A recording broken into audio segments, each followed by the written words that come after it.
అందరు నమస్తే. వీళ్ళంతా నిరుద్యోగులు అంటే నాకు ఇష్టం లేదు, బట్ ఉద్యోగాల కోసం కొట్లాడుతున్న వాళ్ళు మన తెలంగాణలో. ఎలక్షన్స్ ముందర కాంగ్రెస్ వీళ్ళని మంచిగా వాడుకొని పని కానీ ఇచ్చిండ్రు. తర్వాత చదువుకోవాలి, వీళ్ళు నిజానికి చదువుకోవాలి, కానీ ఇప్పుడు ఈ పోస్టర్లు పట్టుకొని తిరుగుతున్నారు. మన సిగ్నల్ టీవీ ఆఫీస్కి వచ్చారు. వీళ్ళకి తెలంగాణ సమాజం సపోర్ట్ చేయాలి.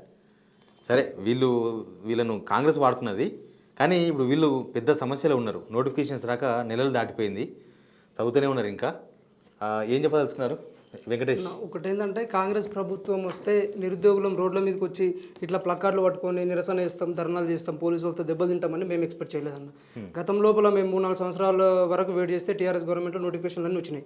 మేము చదువుకుంటున్న తరుణంలో వీళ్ళందరూ వచ్చి మా దగ్గరకు వచ్చి కాంగ్రెస్ గవర్నమెంట్ అధికారంలోకి వస్తే 2 లక్షల ఉద్యోగాలు ఏడాది లోపల ఇస్తామని చెప్పి రాహుల్ గాంధీ గారు మా దగ్గరకు వచ్చి మా భుజాల మీద చేసి మాతో పాటు కూర్చొని టీ తాగుతూ మాకు హామీ ఇచ్చిండు.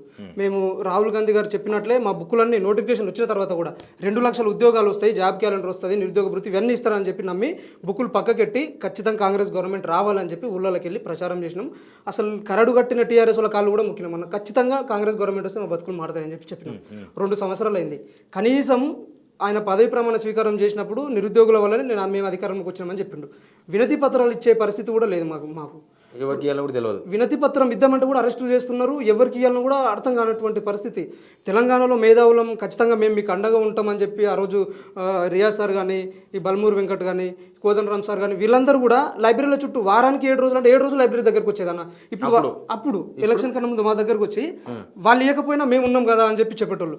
ఇప్పుడు వాళ్ళని అడిగితే అసలు వాళ్ళు కనిపిస్తే కూడా కనిపిస్తారు. ఇంటికాడికి పోతే రోజు వెయిట్ చేస్తున్నాం, కానీ ఆయన వాళ్ళు కలవనికే కూడా మాకు అవకాశం ఇవ్వట్లేదు. కొందరు సామాజికవేత్తలు అయితే ప్రొఫెసర్లు, సామాజిక బాధ్యత గల ప్రొఫెసర్లు, సమాజంలో ఉన్నటువంటి సమస్య మీద పరిష్కారం కోసం కొట్లాడేటోళ్ళు ఈరోజు సీఎం గారిని కానీ ప్రభుత్వాన్ని కానీ పొగుడుతున్నారు. వాళ్ళు అంటే ఇంతమంది 14 మంది నిరుద్యోగులు చనిపోయారు అన్న. గతం లోపల ఒకరు చనిపోతే, ప్రవళిక చనిపోతే నేషనల్ మీడియా వరకు తీసుకుపోయిన వాళ్ళు ఇప్పుడు 14 మంది నిరుద్యోగులు చనిపోయారు. ఎవరు కారకులు? కనీసం ట్విట్ కూడా చేయనటువంటి పరిస్థితి. మేము ఎవరికి చెప్పుకోవాలి? 2.5 సంవత్సరాలు అయింది. అసలు నోటిఫికేషన్ ఇస్తారా ఇయ్యరా? కనీసం ఎప్పుడు ఇస్తారో అని చెప్తున్నట్టు 2.5 అసలు వీళ్ళు అధికారంలోకి వచ్చినప్పటి నుంచి అసలు నోటిఫికేషన్లు లేవన్నా. మేము వచ్చిన నోటిఫికేషన్లు యూజ్ చేసుకోలేకపోయినాం. నోటిఫికేషన్ వస్తే పక్కకు పెట్టి వీళ్ళు వచ్చిన తర్వాత మేము గతం లోపల టీఆర్ఎస్ గవర్నమెంట్ 700 పోస్టు గ్రూప్ 2 ఇచ్చింది, 1300 పోస్టులు గ్రూప్ 3 ఇచ్చింది, గ్రూప్ 1 పోస్టులు 500 ఇచ్చింది, డిఎస్సి పోస్టులు 5,000 పెంచారు. వీళ్ళు ఏమన్నారంటే ప్రతి పోస్టులు ఏదైతే గ్రూప్ 2 ఉన్నాయో 700 2,000 వరకు పెంచుతాం మేము అధికారంలోకి వస్తే. గ్రూప్ 3 1300 3,000 వరకు తీసుకుపోతాం. 5,000 డిఎస్సి ఉన్నాయి, ఖచ్చితంగా 20,000 వరకు మెగా డిఎస్సి ఇస్తామని చెప్పారు. 46 జియో వల్ల చాలా మందికి అన్యాయం జరిగింది కాబట్టి ఖచ్చితంగా అధికారంలోకి వచ్చిన 2-3 నెలలు 46 జియో రద్దు చేస్తామని చెప్పి. ఇప్పుడు ఏంది అంతా మీరు groups SI and police constable, mega DSC, power sector, engineering, FBO ఏం లేవు నోటిఫికేషన్. అసలు ఏం నోటిఫికేషన్ లేవన్నా. నోటిఫికేషన్లు ఇస్తారా ఇయ్యరా కూడా అర్థం కానటువంటి పరిస్థితి. కనీసం వచ్చే సంవత్సరం ఇస్తాం, ఆ సంవత్సరం ఇస్తామంటే కూడా మేము ఏదన్నా పని చేసుకొని కొంచెం ఆదాయం అన్న కూడా కట్టుకొని వచ్చి ప్రిపరేషన్ అవుతాం, కానీ కనీసం స్పందిస్తలేరు వాళ్ళు. అసలు ఇస్తారా ఇయ్యరా, ఇంకెంతమంది ప్రాణాలు తీసుకుంటారు అని చెప్పి అర్థం కాని పరిస్థితిలో ఈరోజు మార్చి 30 నోటిఫికేషన్ వద్దని మీరే ధర్నాలు చేశారంట. ఎవరు చెప్పారు? అదే ఇప్పుడు ఆయన నోటిఫికేషన్ వద్దని ధర్నా చేసిన 70,000 ఇచ్చిన 80,000 ఇచ్చిన అని సభలలో మాట్లాడుతుంటే కాంగ్రెస్ వాళ్ళు నవ్వుతున్నారు. నిజంగా నువ్వు నోటిఫికేషన్ ఇచ్చినట్లయితే అంటే ఆ రోజు నువ్వు ఓడియన్ థియేటర్ ఓపెన్ చేయడానికి వచ్చినావు కదా, మేము అశోక్ నగర్ నుంచి పోతాడు కదా, ఖచ్చితంగా అశోక్ నగర్ దగ్గర ప్లకార్డులు పట్టుకొని నిలబడదామంటే నారాయణగూడ నుంచి వచ్చిండు పోలీసు వాళ్ళు 100,000 మందిని అరెస్ట్ చేయించి నారాయణగూడ నుంచి వెళ్ళిపోండు. నిజంగా ఇచ్చినంటే ఎందుకు అంత భయం? నిజంగా రేవంత్ రెడ్డి గారు ఇస్తే ఎందుకు అంత భయపడుతుండు ఇవ్వడానికి? 70,000 కదా, ఒక్క జనరల్ నోటిఫికేషన్ ఇవ్వలేదు. జస్ట్ వాళ్ళు పెంచింది గ్రూప్ 1లో 60 పోస్టులు పెంచారు, 63 పోస్టులు పెంచాడు. డిఎస్సీలో ఒక 5,000 పోస్టులు పెంచిన. ఒక్క నోటిఫికేషన్ కూడా రేవంత్ రెడ్డి ప్రభుత్వంలో నోటిఫికేషన్ జారీ కాలేదు. మీరు ఇప్పుడు గూగుల్లో సెర్చ్ చేస్తే కూడా మొత్తం 2022, 2023 కన్నా ముందు వచ్చిన నోటిఫికేషన్ లేదు తప్ప 2023 తర్వాత వచ్చిన నోటిఫికేషన్ ఒక్క నోటిఫికేషన్ కూడా లేదు. వీళ్ళు ఇవ్వలేదు నోటిఫికేషన్. పిల్లలు డిప్రెషన్కు లోన్ అయిపోతారు. చాలా 14 మంది చనిపోయారు అన్న. ఇంకా చిక్కడ పిల్లలు మన వాళ్ళు చదువుతుండ్రా ఇంకా ఆశతోనా? ఇప్పుడు ఈ గవర్నమెంట్ వచ్చిన తర్వాత 2 సంవత్సరాలు అయిందన్న. యాక్చువల్గా వాళ్ళు ఏమన్నారంటే మీరు మీతో పాటు మీ ఓటుతో పాటు మీ తల్లిదండ్రులు ఓటు వేయండి, మీకు ఫస్ట్ గవర్నమెంట్ వచ్చిన తర్వాత ఫస్ట్ నెలలోనే group 1, group 2, group 3 mega DSC ఇది మా సోమాజిగూడ ప్రెస్ క్లబ్లో ఈ స్వయాన ఈరోజు రేవంత్ రెడ్డి గారు ఆ రోజు పీసీ చీఫ్ ప్రెసిడెంట్గా ఉన్నప్పుడు ఆయన చెప్పినటువంటి మాటలు ఏంటంటే ఫస్ట్ నెలలోనే మీకు ఈ నోటిఫికేషన్స్ అన్నీ వస్తాయి. ఆ రోజు హంగర్ స్ట్రైక్ కూర్చుంది కూడా మేము 2 లక్షల ఉద్యోగాల గురించి నేనేం కూర్చోలేదు. ఆయన 2 లక్షలు ఇస్తానంటే మేమేం నమ్మలేదు. కానీ ప్రాక్టికల్గా నువ్వు ఒక గ్రూప్ అయినా వేసినావా, గ్రూప్ 2 అయినా వేసినావా, గ్రూప్ 3 అయినా వేసినావా, మెగా డిఎస్ అయినా వేసినావా, ఎస్ఐపిసి నోటిఫికేషన్స్ అయినా వేసినావా? ఒక్క నోటిఫికేషన్ లేదు. ఆ రోజు ఆ నోటిఫికేషన్ గురించి నేను హంగర్ స్ట్రైక్ చేస్తే, ధర్నా చేసిన తర్వాత హంగర్ స్ట్రైక్ చేస్తే దాన్ని డివేట్ చేయడం, ఆ రోజున దాన్ని కనీసంగా డిఎస్సి పోస్ట్ పోన్ కూడా చేయలేదు. గ్రూప్ 2 ఇప్పుడు అప్పటికే గ్రూప్ 2 ఎన్నో 4 సార్లు 5 సార్లు పోస్ట్పోన్ అయింది. అవును. మళ్ళీ ఎవరైనా బుద్ధి ఉన్నోడు ఎవరైనా పోస్ట్పోన్ అవుతారా? 4 పోస్టులు పెంచి పోస్ట్పోన్ చేస్తే పిల్లలు ఏమైనా రాసుకుంటారు, కొత్త పిల్లలు కొత్త పోస్టులు పెరుగుతుంది, కొంతమందికి ఉపాధి అనేది కలుగుతుంది. పోస్ట్పోన్ గ్రూప్ 2నేమో పోస్ట్పోన్ చేసిండు, డిఎస్సీనేమో ఎగ్జామ్ పెట్టేసిండు. అవును, మీరు వద్దన్నారు డిఎస్సి వద్దని చెప్పేసి డిఎస్సీ పోస్ట్పోన్ చేయండి అన్ని ఎగ్జామ్స్ ఒకేసారి అవుతున్నాయి అన్నారు. అది నేను దానికి ధర్నా కూడా చేశారు కదా, ఢిల్లీ వరకు పోయినా నేను, జంతర్ మంతర్ దగ్గర పోయి కూడా ధర్నా కూడా చేసిన. అయితే దాని జంతర్ మంతర్ దాకా పోయినావు, రాహుల్ గాంధీ కలవపోయినావా? ఇప్పుడు ఈసారి రాహుల్ గాంధీ కలవడానికి ఏం లేదు, చెప్పులు దండతో పోతాం ఈసారి, అంత ఈజీగా విడిచిపెట్టము. ఇతన్ని చేసినటువంటి తప్పులను రాష్ట్ర వ్యాప్తంగా మేము ఎంత ఎండగట్టాలో అంత ఎండగట్టినాము. తెలంగాణలో కాంగ్రెస్ పార్టీని ఏ స్థాయిలో మేము బొంద పెడతాము. అంటే ఎందుకు రావని అనుకుంటున్నారా? ఇక మాకు నోటిఫికేషన్ చేయడనా? ఇప్పుడు ఎందుకు లేదంటే వరుస పెట్టి ఇన్ని ప్రోగ్రామ్స్ ఎందుకు పెడతాం? నిరుద్యోగ మార్చి 13న ఎందుకు పెడతామన్నా? 10,000 మందితో 10,000 పుస్తకాలతో కథలు రాని చెప్పేసి మేము ఎందుకు పెడతాం చెప్పండి అన్న. ఇప్పుడు మేము ఇప్పటిదాకా మహాధరణ, విద్యార్థి నిరుద్యోగ గర్జన, అసెంబ్లీకి మనకు గాంధీ భవన్కి వినతి పత్రం కార్యక్రమం, నేనే స్వయంగా ఉస్మానియా యూనివర్సిటీ నుంచి ప్రెస్ మీట్లు, ర్యాలీలు, నేను మహేష్ కుమార్ గౌడ్ గారిని కలిసిన, పీసీ చీఫ్. దాని తర్వాత వినతి పత్రం ఇచ్చిన. అపోజిషన్ ఏమంటారు వాళ్ళని కలిసినప్పుడు? వాళ్ళు ఉద్యోగాలు వేయలేదు, మేము వేస్తూనే ఉన్నాం, మేము మళ్ళీ వేస్తాం, మీరు ఎందుకు ఎగిరి పడుతున్నారని చెప్పేసి అన్నాడు మహేష్ కుమార్ గౌడ్ అయితే ఆ రోజు కలిసినప్పుడు. దాని తర్వాత వీళ్ళందరినీ ఇప్పుడు విఠల్ గారి నుంచి ఇప్పుడు విమరక్క నుంచి మొదలు పెడితే వీళ్ళందరినీ కూడా అన్ని సంఘాలని, ప్రతిపక్ష పార్టీలను అందరినీ కలుసుకుంటూ మహాధర్నా లాంటి ప్రోగ్రామ్ పెట్టుకుంటూ, సెక్రటేరియట్ ముట్టడి లాంటి ప్రోగ్రామ్ పెట్టుకుంటూ లాస్ట్కి ఇప్పుడు మేము నిరుద్యోగ మార్చులు ఇప్పుడు ఎందుకంటే టూ మచ్ చేస్తున్నాం. రాష్ట్ర వ్యాప్తంగా ఉన్న అన్ని జిల్లాల నుంచి ఇప్పుడు దాకా మేము అన్ని జిల్లాలు ఎవరి జిల్లాలో వాళ్ళు ర్యాలీ చేసుకుంటూ వచ్చినాము. ఇప్పుడు ఏంటంటే తెలంగాణ వ్యాప్తంగా మొత్తం సెంట్రిక్గా దిల్సుఖ్ నగర్లో, అశోక్ నగర్ నుంచి, క్యాంపస్ నుంచి, వేరే యూనివర్సిటీస్ నుంచి, వేరే జిల్లాల నుంచి అందరం కూడా భారీ ఎత్తున 10,000 మంది బుక్కులు పట్టుకొని బయటకు వచ్చి కూర్చున్నాం.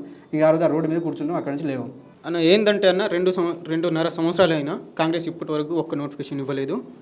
ఎందుకంటే వాళ్ళు ఇస్తాం త్వరలో ఇస్తామని కాలయాపన చేసుకుంటూ వెళ్తూనే ఉన్నారు, కానీ ఒక్క నోటిఫికేషన్ ఇప్పటి వరకు ఇవ్వలేదు. మేము కాంగ్రెస్ గవర్నమెంట్కి ఒకటే అడుగుతూ ఉన్నాం, మీరు ఇస్తారా ఇయ్యారా? మీరు 70,000 ఉద్యోగాలు, 1,00,000 ఉద్యోగాలు అంటా ఉన్నారు, కానీ ఎక్కడ ఇచ్చిరో చూపెట్టండి కదా. తలకాయలు మేము కూడా లెక్క పెడతాం కదా. 70,000 ఎవరు ఇచ్చిరు? 10 సంవత్సరాలు బీఆర్ఎస్ గవర్నమెంట్లో ఒక్క నోటిఫికేషన్ రాలేదు అనుకుంటా లాస్ట్కు ఇచ్చిన 70,000 ఉద్యోగాలు, అవే ఉద్యోగాల్ని ఇప్పుడు భర్తీ చేసిరన్న. దాంట్లో ఓన్లీ 10-12,000 ఉద్యోగాలు, అవి కూడా వైద్య శాఖలో కానీ, గ్రూప్ 1లో 63 పోస్టులు కానీ, ఇంకా ఏమున్నాయంటే డిఎస్సిలో 5,000 పోస్టులు. కరెక్ట్గా లెక్క పెడితే 12,000 ఉద్యోగాలన్న. ఒక్క నోటిఫికేషన్ మాకు వచ్చినాయి. కాంగ్రెస్ ప్రభుత్వం ఎప్పుడైతే వచ్చిందో 2023 డిసెంబర్లో, అప్పటి నుంచి ఇప్పటి వరకు 12,000 కంటే ఒక్క నోటిఫికేషన్ కూడా రాలే మాకు. తలకాయలు ఎట్లా లెక్క పెడతావు? మంత్రుల తలకాయలు లెక్క పెట్టు. అవేగా మీరు తీసుకున్నాయి, అవేగా పోస్టులు ఎక్కడున్నాయి మాకు చూపెట్టండి. మరి అట్లనే రిలీజ్ చేస్తే మీరు ఒక శ్వేతపత్రం రిలీజ్ చేయండి. 70,000 ఉద్యోగాలు ఇచ్చినాం, ఇన్ని ఉన్నాయి, ఇంకా మేము ఒక సంవత్సరంలో మేము 2 లక్షల ఉద్యోగాలు భర్తీ చేస్తామని అన్నారుగా. అదే ఎక్కడ భర్తీ చేస్తున్నారో మాకు చెప్పండి. అంతా అంటున్నారు కదన్న. ఒక్క ఎమ్మెల్యే చనిపోతే 6 నెలల్లో మీరు భర్తీ చేస్తారు. మాకు ఇప్పుడు 2.5 సంవత్సరాలు అయింది, ఎందుకు భర్తీ చేస్తలేరు? ఒకే సంవత్సరంలో 2 లక్షల ఉద్యోగాలు అన్నారుగా. సరే ఒక సంవత్సరం పోనీ అన్న, 2 సంవత్సరాల్లో అయినా భర్తీ చేయండి కదా. నీతో 2 లక్షల ఉద్యోగాలు అయితే లేవు అనుకో, 50,000 లేకపోతే 20,000 ఎంతనో అంత మేము చదువుకుంటాం కదా. అసలు నోటిఫికేషన్స్ ఎందుకు ఆగిపోయినాయి? అసలు వస్తలేవు ఒక్కటి కూడా. అదే అమ్ముకుంటారు కదన్న, మొత్తం అమ్ముకుంటారని పెద్ద గొడవ అయింది మొన్న. ఎవరా మీరు ఎంత పేదలు? ఇప్పుడు గ్రూప్ 1లో చూసుకుంటే అన్న ఆల్రెడీ సీట్లు ఉన్నాయి, మార్కర్లు ఉన్నాయి, గ్రీన్ పెన్తో చేసిన మార్కర్లు ఉన్నాయి, అన్నీ చూపెట్టాం. విత్ కోర్టు కేసుతో సహా అన్నీ చూపెట్టినాం కూడా. ఎంతవరకు గవర్నమెంట్ మూర్ఖత్వం వహిస్తుందంటే వాళ్ళకే, ఇంకా మళ్ళీ వాళ్ళకే ఇచ్చారు. 2-3 సార్లు హియరింగ్ అయినా జడ్జిమెంట్ కరెక్ట్ వచ్చినా దానికి మళ్ళీ రిటర్న్ తిప్పుకొని వాళ్ళ సైడే జడ్జిమెంట్ వచ్చేటట్టు చేసారు గవర్నమెంట్ వాళ్ళు. ఓకే, మరి ఇంత ఘోరమా? మేము అడుగుతా ఉన్నాం గవర్నమెంట్కి ఒకటే, మాకు నోటిఫికేషన్ ఇస్తారా ఇయ్యరా? ఇయ్యమంటే మేము ఏదో ఒకటి చేసుకొని బతుకుతాం కదా. మొన్న రీసెంట్గా మొన్న నేను మూసినది పక్కన చుట్టుపక్కల వ్యాపారాలు పెట్టిస్తారంట. మేము కూరగాయలు నమ్మల్నా అన్న? ఇంత చదివి డిగ్రీలు పీజీలు చేసుకున్నామన్నమ్మ, ఇంటికి పోలేక ఈడ 5 రూపాయలు ఫుడ్ తిని సిటీ సెంట్రల్ లైబ్రరీ ఎప్పుడైనా వచ్చినప్పుడు చూడండి అన్న మీరు, మా బతుకులు ఎట్లా ఉంటాయి అనేది మీకు తెలుస్తాయి. నేను ఏ రోజు ఇట్లా మైక్ ముంగట రావాల్సిన అవసరమే రాలేదు మాకు, అయినా ఇప్పుడు వచ్చింది చూడు. మేము అనుకున్నాం రాదు, మేము జాబ్ కొట్టుకొని వెళ్ళిపోతాం. అదే కాంగ్రెస్ ప్రభుత్వం ముందు వచ్చినప్పుడు మేమే బస్సులు కట్టుకొని వెళ్ళి మా మమ్మీ డాడీకి చెప్పినామన్నా మేము. అప్పుడు అన్నావుగా ఏ ప్రాబ్లం వచ్చినా రేవంత్ అన్న అని చెప్పండి వెంటనే మీ వెనకస్తా అని అన్నావుగా. ఇప్పుడు ఏమైంది? రేవంత్ అన్ననే అంటున్నాం. ఇంకా ఎన్ని రోజులు రేవంత్ అన్న అని చెప్పాలి? పండుకున్నావు కొంచెం సోయానే తెచ్చుకొని ఇప్పుడైనా మాకు నిరుద్యోగులు ఏదో ఒకటి చెప్పు. ఏదో ఒకటి అంటాడన్న, బీసీ రిజర్వేషన్లు కానీ ఎప్పుడు అంత ఎందుకు మన లిక్కర్ ఆ నోటిఫికేషన్ అయితే 256 పాయింట్స్కి అప్పుడే ఇచ్చేసిండన్న, ముందే ఇచ్చేస్తారు. అలాంటివి ఇచ్చేస్తున్నప్పుడు మాకు నోటిఫికేషన్ ఎందుకు లేవు? వీళ్ళందరూ కూడా వీళ్ళ పరిస్థితి ఏందన్నా, వీళ్ళకి ఎంత చికాకు వచ్చి ఉండాలి? ఆ చికాకు అన్నిటికి కూడా ఫుల్ స్టాపే ఈ నిరుద్యోగ మార్చ్ అనే ప్రోగ్రామ్ని 10,000 మంది నిరుద్యోగులతో 10,000 పుస్తకాలతో మార్చి 13న దిల్సుఖ్నగర్లో మేము చేస్తున్నాం.